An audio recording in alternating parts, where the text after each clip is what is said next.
প্রায় 20 ফিট পানি এখানে।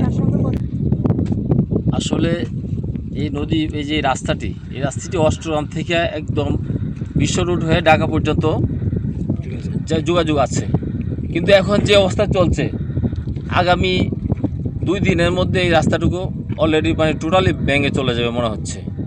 কিন্তু ওইটা যদি পরিকল্পিতভাবে এটা ওই দিকে ড্রেজার লাগে, 2টা ড্রেজার দিয়ে ওই দিকে ড্রেজারগুলো খনন করতো, আর এই দিকে এগুলো বালিগুলো ফালাইতো, তখন এই ড্রেজার এই নদী ভাঙ্গনটা বন্ধ হওয়ার সম্ভাবনা আছে আর কি। তো এটা পরিকল্পিতভাবে করতে হবে। উপকার, অনেক উপকার। এখানে হাজার হাজার লক্ষ লক্ষ মানুষ চলাচল করে। এখান থেকে আমরা ওই যে চাদলপাড় বাজারে যাওয়া হয়, এবং এখান থেকে বিশ্ব রোড হয়ে একবার ঢাকা আমাদের লোকজন যাতায়াত করে। আজকে এই যে নওগাঁর যে রাস্তা দেখতে এসে দেখলাম যেভাবে ভাঙ্গন শুরু হয়েছে, এখন রাস্তা তো ভাঙতেছে, অনেক সাইডে বাইডে জমিনগুলো ভাঙতেছে। যে পুরাতন যে নদীটা, এটা বন্ধ হয়ে গেছে, নতুন একটা শুরু হয়েছে। এই যে আমরা এই আশুগঞ্জ বা ঢাকা বা ছাতলপাড় আসি এই রাস্তা দিয়ে, এই আজকে 1-2 দিনের ভিতরে আমার মনে হয় এই রাস্তাটা থাকবে না। এখন যদি আইন প্রশাসন বা টিউনো স্যার আছে, আমাদের সংসদ সদস্য আছে, ওনারা যদি একটা দ্রুতভাবে একটা ব্যবস্থা নেয়, তাহলে পাবলিক যাতায়াতটা আমরা করতে পারি।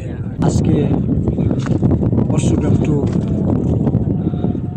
নওগাঁর যে রাস্তাটি, এই রাস্তাটি দেখা একমাত্র অষ্টগ্রামের অবলম্বন, যে আমরা যে কোনো জায়গার মধ্যে ঢাকা যাওয়ার চলাচলের জন্য একটিমাত্র অবলম্বন রাস্তা। এই রাস্তাটি আজকে যেই ভাঙ্গনের পথে, আমরা খুব দুঃখজনক যে এই একটিমাত্র রাস্তা যদি আমরা এখন রক্ষা না করতে পারি, তাহলে আমাদের অষ্টগ্রামবাসীর অনেক দুর্দশা হবে।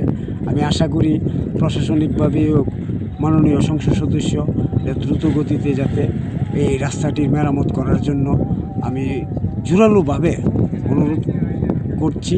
মাননীয় সংসদ সদস্য যাতে এই রাস্তাটার একটা দ্রুত সিদ্ধান্ত নেওয়ার জন্য, কারণ আমাদের অষ্টগ্রামবাসীর একটি রাস্তা।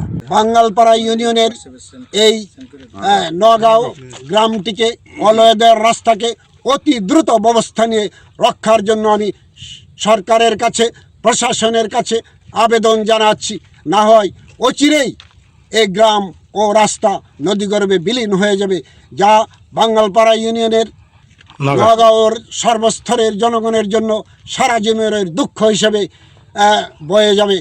এই গ্রামকে রক্ষার জন্য, এই রাস্তাকে রক্ষার জন্য আমি নওগাঁর সর্বস্তরের জনগণের পক্ষ থেকে, অষ্টগ্রাম উপজেলা বিএনপির সর্বস্তরের জনগণের পক্ষ থেকে বারবার অনুরোধ জানাচ্ছি প্রশাসনের কাছে, সরকারের কাছে। এ আবেদন রেখে সকলকে ধন্যবাদ জানিয়ে আমি